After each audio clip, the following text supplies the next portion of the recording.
Y ahora revisaremos los temas asociados a válvula aórtica. Iniciamos con estenosis aórtica.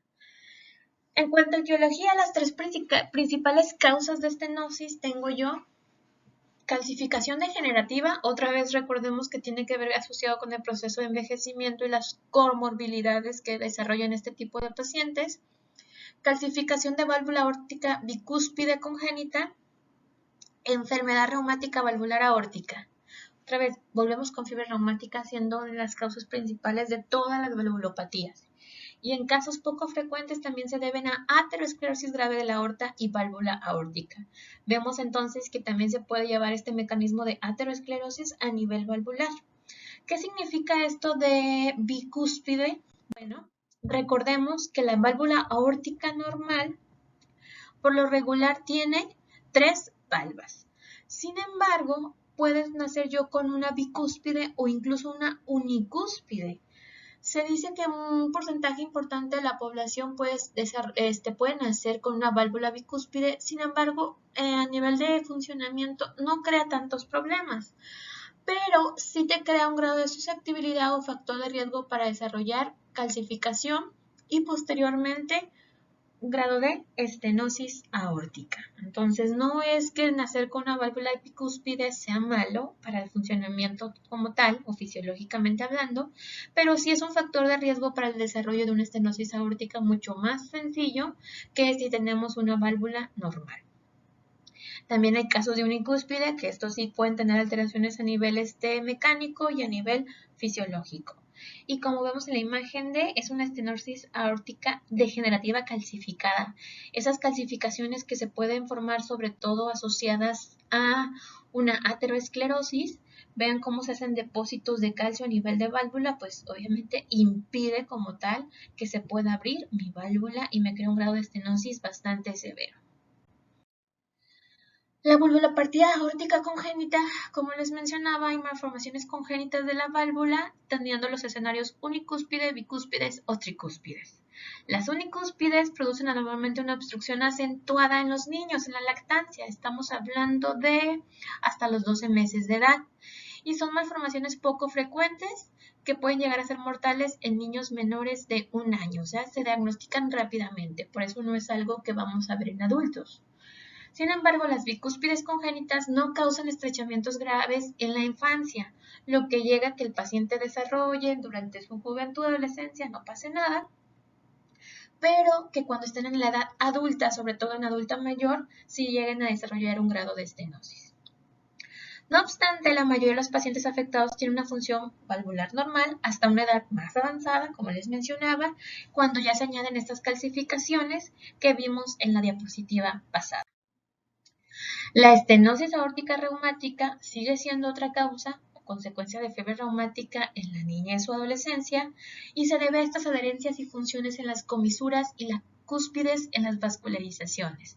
Recuerden que es una reacción antígeno-anticuerpo que se deposita a nivel de estas válvulas, me crea una respuesta inflamatoria con depósito de colágeno, con depósito de fibrina y por lo tanto me puede llevar a que mecánicamente se vuelven estructuras un poquito más fijas y me lleven a un grado de estenosis.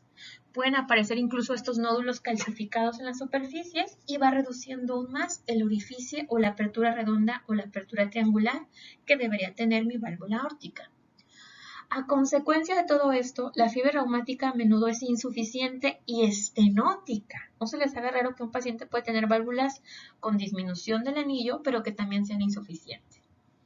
Y los pacientes con estenosis aórtica también tienen afectada la válvula mitral.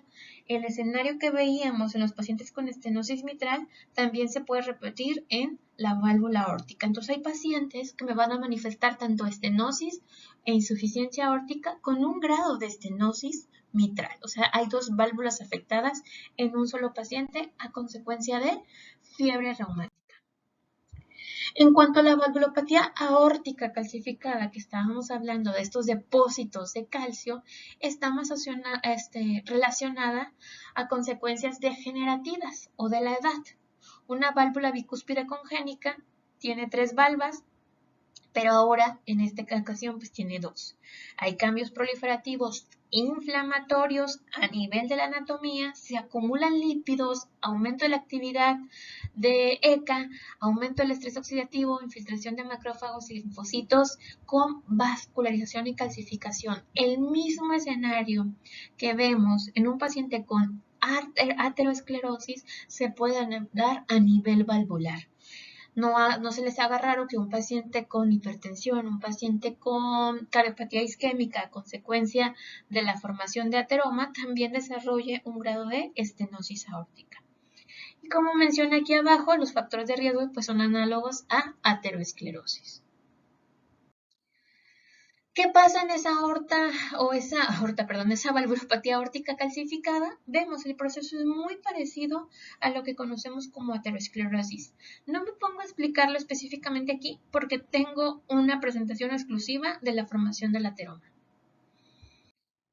Bien, ¿cuáles son las características que tiene esa válvula aórtica estenótica? Vamos a ver que el grado de estenosis siempre se relaciona pues con la afectación de la válvula y qué tan cerrada esté esa válvula.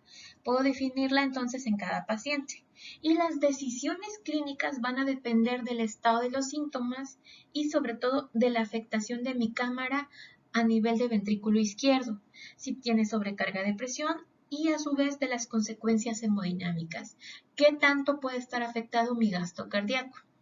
A diferencia de la válvula mitral, que por lo regular me afecta mucho más la aurícula o mucho más la vasculatura pulmonar, vamos a ver que cuando estoy hablando de válvula aórtica, la afectación es más hacia adelante que hacia atrás. Por lo tanto, va a haber una disminución importante del gasto cardíaco y sobre todo un compromiso hemodinámico en el paciente. Nos vamos a explicar el diagrama y vemos entonces que el grado de estenosis, hay una obstrucción en el flujo de salida del ventrículo izquierdo y tengo diferentes escenarios. Aumenta la tensión a nivel o la presión de tensión a nivel del ventrículo izquierdo. Eso me aumenta la presión sistólica de mi ventrículo izquierdo, como consecuencia también aumenta la masa de mi ventrículo izquierdo porque se crea un grado de hipertrofia. Al yo ver que hay una disminución de gasto cardíaco, Frank Sterling, mayor contracción, mayor número de frecuencia o mayor latidos por minuto. Esto me lleva a una disfunción de mi ventrículo izquierdo y al ver esa disfunción y esa hipertrofia muy parecida que vamos a ver en insuficiencia mitral, pues aumenta mucho el consumo miocárdico. Por otro lado, tengo aumento de la presión diastólica del ventrículo izquierdo, porque ese volumen no puede ser eyectado porque en válvula aórtica yo tengo un grado de estenosis. Disminuye esa presión a nivel de mi válvula aórtica, disminuye el tiempo diastólico o el tiempo de llenado porque estoy aumentando la frecuencia y estoy aumentando la contracción, por lo tanto disminuyo mucho el tiempo de diástole. Recuerden que cuando yo disminuyo diástole es a expensas de aumentar sístole. Disminuye el aporte de oxígeno porque en cada contracción ese volumen que sale por mi válvula aórtica que está deficiente, uno meramente es para llenar las necesidades de oxígeno en todo en todo el organismo, y la otra es porque a través de esa contracción ventricular se llenan las mismas coronarias. Entonces, como no hay un llenado adecuado de coronarias, disminuye también el oxígeno al corazón. Parece irónico, pero el corazón se eyecta la sangre para sí mismo. Esto me crea un escenario de isquemia miocárdica, con la consecuencia de isquemia miocárdica, con la consecuencia de utilizar vías sobre todo de tipo no anaeróbicas y me lleva a un grado de insuficiencia en mi ventrículo izquierdo. Fisiopatológicamente, ¿qué va a pasar con todas estas alteraciones que vimos anteriormente? Pues la sobrecarga de presión crónica es más común que me lleve a una hipertrofia concéntrica de mi ventrículo izquierdo como consecuencia de mayor aumento de presión y aumento de volumen.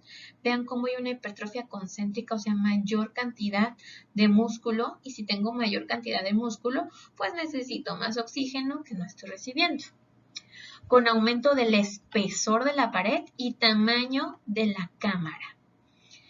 El flujo de sangre a través de la válvula aórtica obviamente se encuentra disminuido durante la diástole, porque vemos aquí el grado de estenosis.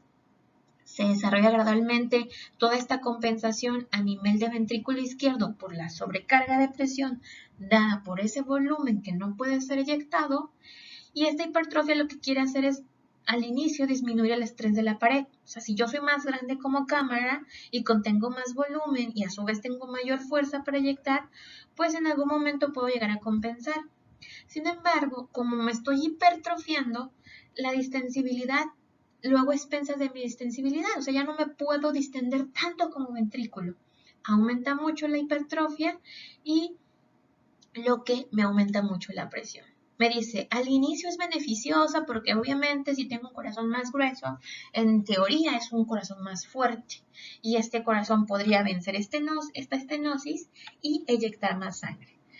Sin embargo, todo este volumen, recuerden que no puede salir por válvula aórtica y también puedo llegar a crear un grado de insuficiencia mitral y mandar todo hacia atrás. ¿Qué está pasando entonces? A nivel de miocardio, tengo esa hipertrofia, tengo los mecanismos compensadores por esa sobrecarga hemodinámica, tengo una hipertrofia concéntrica con aumento de presiones. A nivel de lo que es ventrículo izquierdo, como siguen aumentando las presiones, obviamente la presión diastólica del llenado se ve completamente alterada.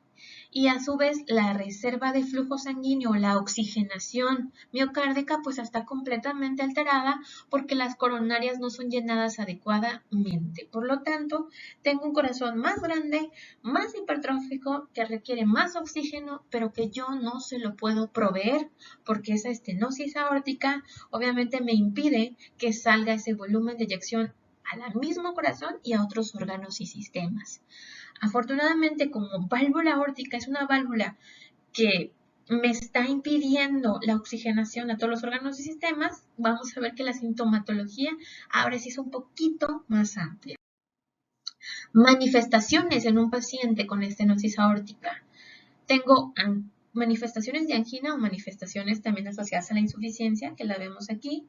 Al aumentar las necesidades de oxígeno, pues obviamente hay todas estas alteraciones a nivel de mi corazón, mayor hipertrofia y veo que hay una disminución en la perfusión coronaria. Por lo tanto, voy a tener síntomas asociados a lo que es cardiopatía isquémica, como dolor precordial, como disnea, como menor tolerancia al ejercicio, como voy a empezar a manifestar que mis otros órganos y sistemas tienen deficiencia en el aporte de oxígeno.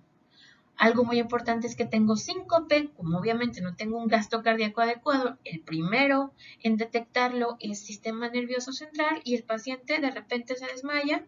¿Por qué? Porque no tiene un aporte de oxígeno adecuado.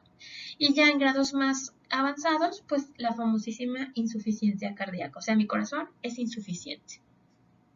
Algo muy interesante con la estenosis aórtica es que una vez que se empiezan a manifestar ciertos síntomas, altera mucho la sobrevida. Me dice, si tengo angina y no hago nada, obviamente, un escenario sin intervención ni clínica, ni terapéutica, ni quirúrgica, 5 años. Síncope, 3 años. Y cuando mi paciente tiene insuficiencia cardíaca, el escenario se reduce a 2 años. La tablita les mencionaba, desafortunadamente las valvulopatías pues, no son tan floridas en cuanto a signos y síntomas, sí en cuanto a exploración, que eso lo vamos a ver más adelante. Tengo de diferentes grados y, como ven, cuando ya está sintomática, pues menor tolerancia al ejercicio, angina, síncope y las manifestaciones de insuficiencia cardíaca. Insuficiencia aórtica. En insuficiencia aórtica vamos a ver que la etiología es un poco parecida a lo que es estenosis aórtica. Tengo válvulas aórticas bicúspide que son más comúnmente que se vuelven insuficientes, endocarditis activa debido a la erosión consecuencia y enfermedades cardíacas reumáticas. Otra vez la fiebre reumática viene a ser una causa también de insuficiencia aórtica. ¿Debido a qué? Al engrosamiento y acortamiento de estas válvulas en la válvula aórtica. La insuficiencia aórtica puede verse una enfermedad primaria de las válvulas, de la válvula aórtica o de la pared de la raíz aórtica. Al igual que la insuficiencia mitral, es todas las estructuras que están formándome esa válvula, si aún no se compromete, me puede llevar a un grado de insuficiencia. Las causas, cuando hablo de insuficiencia aórtica, vamos a encontrar diferentes. Tengo la estenosis, que me puede llevar a un grado de insuficiencia, las endocarditis infecciosas con todas las etiologías habidas y por haber que pueden ser virales y bacterianas e incluso de hongos, en las que la infección puede destruir o perforar la valva.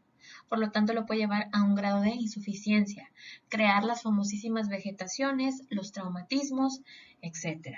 La fiebre reumática, que viene a ser otra causa también, siendo las más frecuentes, sobre todo en enfermedades de la válvula aórtica primarias. Y las causas menos comunes son asociadas a alteraciones congénitas, a válvulas unicomisurales, o sea, válvulas aórticas con una sola valva, alteraciones congénitas, el lupus, enfermedad de Takayasu, enfermedad de Whipple, enfermedad de Crohn, etc. O sea, todas esas son las menos comunes, las pongo nada más por si en algún momento se encuentra en un paciente a consecuencia de estas enfermedades autoinmunes e inflamatorias. Las causas, como su nombre lo dice, son más... Cuando estamos hablando de insuficiencias, tenemos múltiples causas. Cuando estamos hablando de estenosis, es un poquito más sencillo. Sin embargo, cuando estamos en insuficiencia aórtica, tengo entonces aquellas congénitas, como nacer con una válvula bicúspide, endocarditis infecciosas, que estoy hablando de procesos inflamatorios, tanto activas como no activas, espondilitis anquilosante, que es una enfermedad autoinmune y que por lo tanto puede llegar a desarrollar la reacción antígeno-anticuerpo con depósitos en válvula aórtica con un proceso inflamatorio, desgarro o laceración aórtica, obviamente por el traumatismo como tal, el desgarro de la aorta me puede llevar al desgarro de la válvula. Degenerativas asociadas a la edad, prolapso por comunicaciones interventriculares, aunque estoy hablando aquí más de alteraciones congénitas, reumáticas con o sin fusión de las comisuras, o sea, que me permite que se fusionen estas válvulas, hipertensión como causa de una insuficiencia aórtica.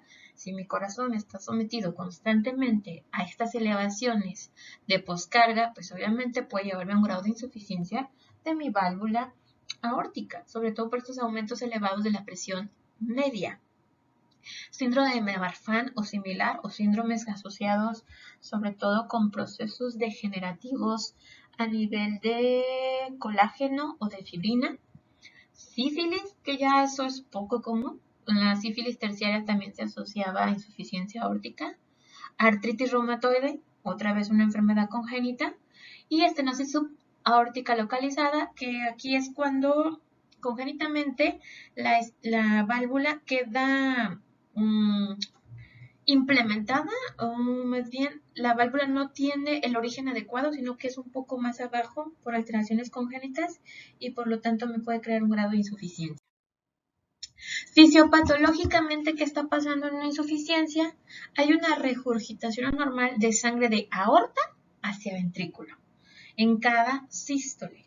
Por lo tanto, los factores que van a influir son el tamaño de la insuficiencia, ahí está un poquito mal, la diferencia de gradientes en esta válvula aórtica, con qué se abre y con qué se cierra, y la duración de mi diástole. ¿Qué está pasando en esta insuficiencia aórtica aguda y crónica? Otra vez tenemos dos escenarios muy importantes. Bueno, en un escenario agudo, cada que hago sístole, el volumen tiende a regresar a nivel de ventrículo izquierdo.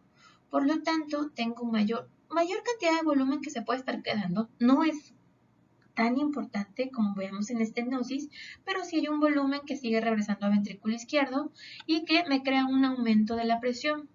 Este aumento de la presión, a su vez, es mandado hacia aurícula izquierda. Mi aurícula, en condiciones agudas, no tiene estos cambios que yo necesito y me lleva al desarrollo de edema. Sin embargo, en el escenario crónico, tengo que este volumen continuamente se va quedando, continuamente me lleva un aumento de presión, pero vean cómo la hipertrofia a nivel de ventrículo, a diferencia de una estenosis aórtica, ya no es tan concéntrica, sino que es más de dilatación. Sí tengo una hipertrofia ventricular, pero a expensas de una dilatación de la cámara, mientras que en la estenosis veíamos más una hipertrofia o más un aumento del músculo. El escenario de insuficiencia aórtica es una insuficiencia principalmente diastólica por este volumen que no puede ser eyectado. Hay un aumento del volumen del ventrículo izquierdo, hay un aumento de esta masa del ventrículo izquierdo con una disfunción de mi ventrículo izquierdo. ¿Qué estoy tratando de hacer? Aumentar el volumen de eyección, no lo puedo lograr y aumenta mucho la presión sistólica. ¿Qué veo entonces? Que hay una disminución de mi tiempo diastólico tratando de compensar aumentando sístole. Lo mismo que pasaba en estenosis, detecto disminución de gasto cardíaco, ¿qué hago? Frank Starling, aumento frecuencia y aumento contractibilidad. Por lo tanto, me lleva a la disminución de la presión diastólica a nivel de la válvula, aumenta la tensión en mi ventrículo izquierdo, aumenta el consumo de músculo cardíaco, porque aunque sea una hipertrofia con mayor dilatación, sigue siendo una hipertrofia de corazón y por lo tanto necesito más oxígeno.